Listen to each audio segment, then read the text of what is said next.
Right. So Avery Baker happens to be a senior K-State in biosystems engineering, and she happens to be one of the three SMM interns that we have for this year, which is a really fun program. The first time we've really done it. And so she's been working over in Grandview Cabinetry, which I'm sure she'll be discussing, as you can see on this title slide. It is, in fact, Grandview Cabinetry. So if you want to come on up and give her presentation, it'll be good.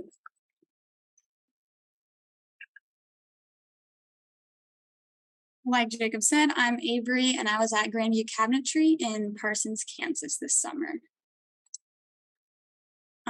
Again, Grandview Cabinetry, Parsons, Kansas. It's southeast Kansas, as you can see on the map on the screen.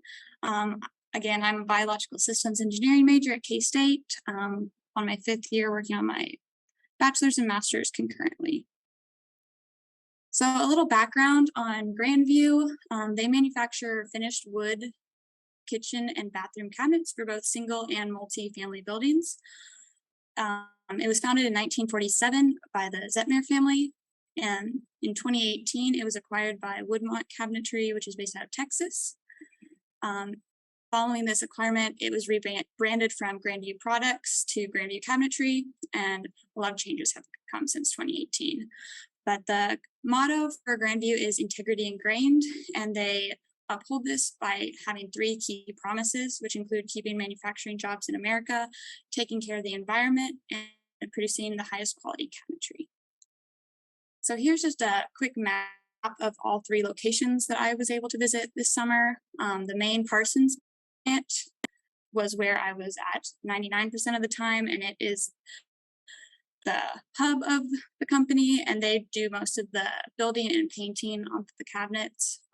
5 minutes away up north is their North Parsons plant, which is a much smaller facility that handles laminating and processing. And then about 30 minutes away in Cherryville, Kansas is a mainly milling facility that's bigger than the North plant, but a lot smaller than the main plant. And I was able to visit all 3 and work with all 3. So some incentives for Grandview, like I mentioned earlier, one of their core promises is to take care of the environment. And like I said, they've made a lot of changes since 2018 to uphold this promise, including they've implemented recycling pretty much every area of their operations. They've installed a distiller since the previous intern was there. They've hosted community events such as the Recycling Day Cleanup earlier this year. They use low VOC and HAP coatings when possible, and they are part of the environmental stewardship program. And all of these and all the projects I'm talking about today support their commitment while also providing economic success. So a quick rundown of the 5 projects I worked on this summer: the solvent recovery system assessment, a compressed air leak audit, air pollution investigation, a power factor correction, and a solid waste analysis. Some of these projects came from the 2017 intern that they had, including the compressed air audit and the power factor correction. And then others were stemmed from just some of the changes that have come in the last few years, such as the air pollution investigation and the solvent recovery system. So to start off, one of the first projects I started on was the solvent recovery system. Like I said, the 2017 intern suggested they purchase and install a solvent distiller to help reduce the hazardous waste going out and recovering solvent to cut down on costs. Since then, they've noticed low efficiency and increase in hazardous waste charges, particularly in the last 6 months. And the solution for this was adjusting the operation parameters such as temperature and runtime, as well as changing the related procedures on the paint line that has to do with getting the waste to the distiller. So on the paint line, they had a 2-bucket system when I first got there at the beginning of the summer. They had red buckets and green buckets. All of the material that was put into the red buckets was directly barreled up as hazardous waste, and the green buckets were the ones that were run through the distiller. What was supposed to be happening was when they were switching over paints, they would run a thinner through the lines, and while the paint was still exiting, that would go into the red bucket since that was non-recoverable. And then once the thinner was there, they'd move to the green bucket so that thinner could be recovered. And then once the paint started again, they'd move back to the red bucket for a little, and then they would begin coating. Since there's been a lot of turnover on the staff on the paint line, this kind of got muddled and it wasn't exactly working as they had planned. So there was a lot more material in the red buckets than there should have been. And so that was one of the first changes I made, was just running all the material, and that alone will save a lot of gallons per year, as well as reduce on hazardous waste costs. Specifically 718 additional gallons of recovered solvent per year, which will save almost $18,000 per year. Some other adjustments that we made was increasing the temperature a bit, because they're running it low, which was understandable because it was kind of getting gunked up a lot of the time, but we did increase it, which helped it run a little bit faster. And then one of the suggestions that has yet to be implemented is coating all pieces of the same color consecutively. Right now, they run them through the line as the orders come in. And so they're switching over a lot per day, even though they're using the same coatings throughout the day at different times, which increases the amount of waste in between each one. So that's a big suggestion that hasn't been implemented that would also increase these savings and decrease hazardous waste. The second project was compressed air leak audit. This was a pretty straightforward project. In 2017, Intern audited all 3 facilities and identified leaks, and they were repaired the following year, saving about $50,000 a year, I believe. So we just wanted to do that again, and then suggest they have like more frequent maintenance on the system so that they don't lose money. So with the help of Keeley, our circuit rider, PPI, we audited all 3 facilities, and we identified 84 air leaks, most of which were really simple fixes at like the connections between spraying attachments and the line. With just a little bit of tape in there, it would have prevented of them. Using estimates from our maintenance department at Grandview, it was a bit under $2,000 to fix them all, which is pretty low considering it would save over $50,000 per year, as well as 436,000 kilowatt hours per year. The project was the air pollution assessment. This is one that started early and went into the summer. Like I said earlier, they acquired by Woodmont in 2018, and since then they manufacture Woodmont branded cabinets and Grandview branded cabinets, which are produced different coatings most of the time. They started to move over to more Sherwin-Williams, but getting the color matches has been a process. But with this change, as well as their plans to increase production overall by about 50% in the next year, they had some concerns with their VOC emissions. HAP emissions were less of an issue, but I looked at both of them. So to do this, use the EPA's potential to emit calculator on their like most used coatings from the brand Gemini. And so and I compared it in 2 scenarios. One was just all Gemini products with their main coatings, and I categorized these coatings and found a substitute, Sherwin-Williams, and ran the calculator again with these substitutions. This had a 63% decrease in VOCs and a 95% decrease in HAP emissions. So it is pretty promising, but this project it needs more research because the logistical and quality comparisons between the 2 different coatings, as well as cost to gather, because they get Gemini's as like a bulk situation, and Sherwin-Williams prices were harder to gather because of it. So the 4th project is one that's pretty straightforward. Power factor correction was looked at in 2017 and was low at all 3 facilities. They did not ever correct it. And so we just wanted to look at it again to see if it had gotten worse and the potential savings that could be had there. So, well, I guess on the previous slide, the average power factor among the 3 facilities before correction was 74%, and Evergy, their energy provider, penalizes for any below 90%. So the plan was to correct it to 90% using capacitor banks and harmonic filters. The investment for this was based on filtered automatic capacitor banks at 250 kilovarts at the Cherryville and Main plant and 100 kilovarts at the North plant.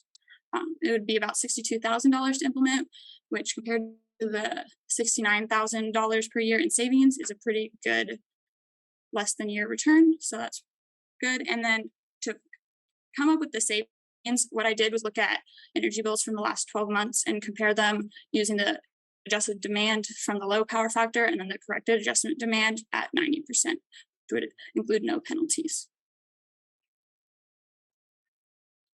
The last project is more of a review than a full project, but it was regarding their solid waste at Grandview.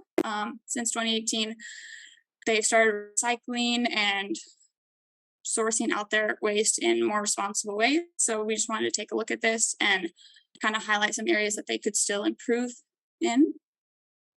So to do this, I gathered invoices as far back as 2019 from Green Environmental Services and Crystal Clean, which is their hazardous waste disposal. So that includes hazardous waste and solid waste that include paint-related waste and their special waste.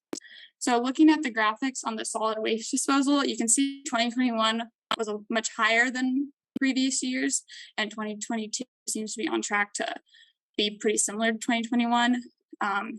This is worth looking at for Grandview to see if it was a post-COVID situation or if they need to find ways to reduce in their general waste category. And then hazardous waste disposal was really interesting because that was one of their main concerns with the solvent recovery system. And as you can see, 2022 has surpassed 2021 and 2020, and it's only like 7 months into the year. So that is a bit concerning. And I'm hoping that the solvent recovery system would help reduce that, but it's still worth considering what could be the cause otherwise. Here's a quick summary of results. As you can see, each project and their net annual savings, environmental impacts, and their status. Implementing all the recommended projects would save almost $140,000 per year, 718 pounds of hazardous waste, 436,000 kilowatt hours, and 459 megatons of CO2 equivalent. Any questions? Do you know why they split their operations into 3 different sites in that area? I believe just they had the Cherryville site's the oldest, and so it's been there long, and then they renovated the other ones.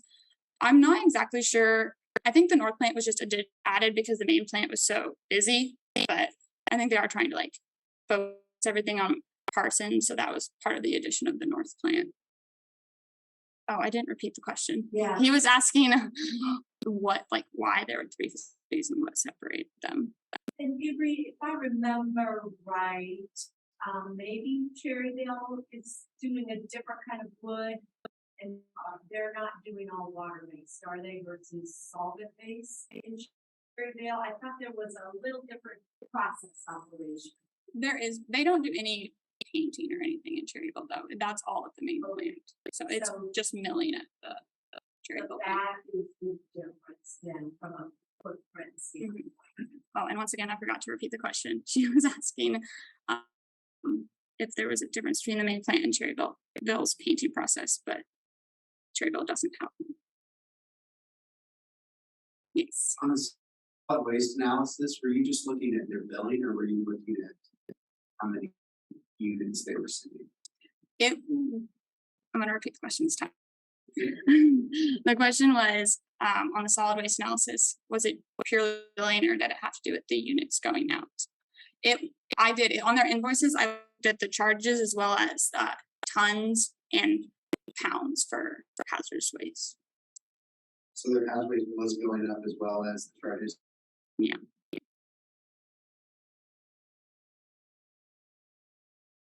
And that was one of my questions as a follow-on to what Eric just asked, is if the hazardous waste was going up just because their production is so high. They weren't impacted that. Yeah. The question was if hazardous waste went up just because of production. But yeah, with COVID, they stayed pretty busy. So there has to be other reasons behind that. That's why it's a bit concerning, is because there wasn't that much of an increase in production.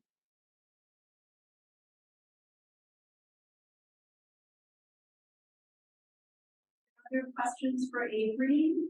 Because we do have time. One of the things I forgot to tell you guys is that I will set a timer and give you, a cue when you've gone 20 minutes. So Avery, you covered a ton of work this summer. Really covered a lot of ground. And I was just curious, on two things. You mentioned that they were part of an environmental stewardship program. Can you, explain that? I don't know. Oh, wait. She asked about the environmental stewardess program that they're involved in. That wasn't something I looked at in depth, but it was a point on their website, and they have like a certification from it. Again, I don't know a whole lot about it, but it's throughout. Like it's a widespread thing. So it's part of their culture. It's not necessarily an award, but part of. And then I had one last question, and that was just because you went a little fast, compressed air. Oh, yeah. I didn't know if you could flip back to that slide. And because I had been there in 2017 and 2018 and knew the changes they made, which was impressive because some companies find the leaks and don't make the change, but they actually were aggressive about it. And so could you just tell us your numbers again, what you found? I didn't quite catch it all. Yeah, she asked a bit more about the compressed air leak results. We found a total of 84 leaks, 54 at the main plant, 9 at North Plant, and 21 in Cherryville. Like I said, most of them at all 3 plants were just like they have a lot of like sprays that they use at each station to get sawdust and everything. A lot of the connections between them was either loose or just they needed the little tape that you add.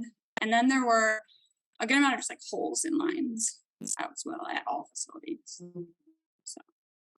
And that's just wear and tear. And then from that was like a $50,000. Yes. There's so much. And can you explain compressed air? Just like. Yeah. She asked if I could explain the compressed air.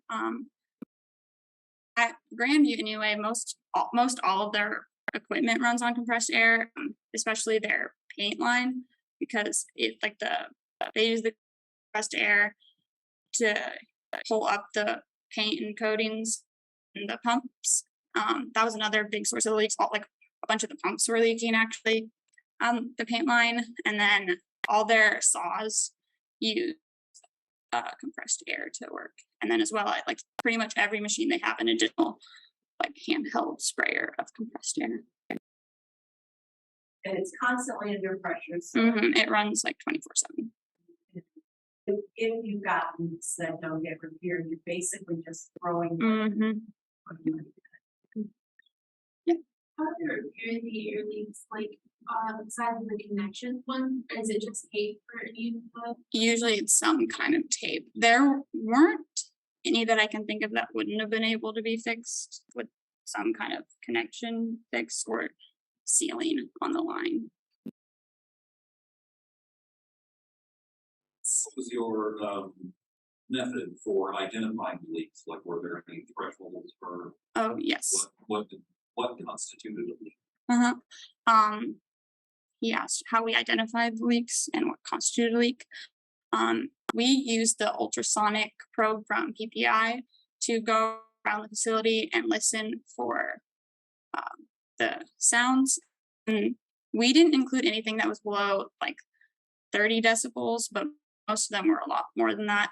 Some areas of the facilities were just loud in general, and they have a vacuum system that made it difficult around some machinery, but that's basically what we did. And then for calculating the cost savings, the Grandview runs at about like 110, 100 PSI at all facilities, but we calculated using a 75 PSI to give a conservative estimate of the savings, especially since some areas of the main plant had gauges at the actual machines and they were about 80 some of the time PSI.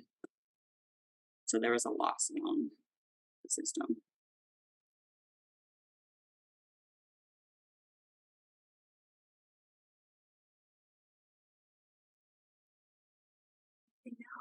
Any other questions? What was the most interesting experience you had? He asked what my most interesting experience at the internship was. I would just say I hadn't had any experience in industry before, and just like meeting the people out on the lines was probably the most fun part. There's good people to hang out with.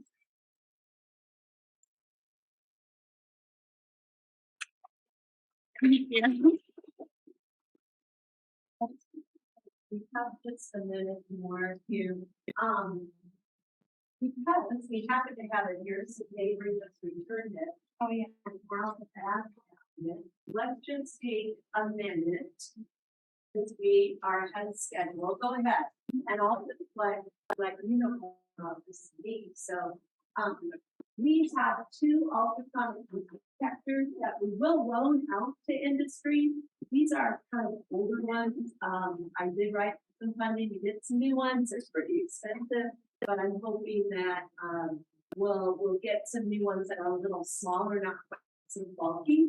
But this you can do seam traps with this. I've done seam traps with it. We use it a lot for compressed air and other needs that that people have. But go ahead, Avery, just talk about it for a second.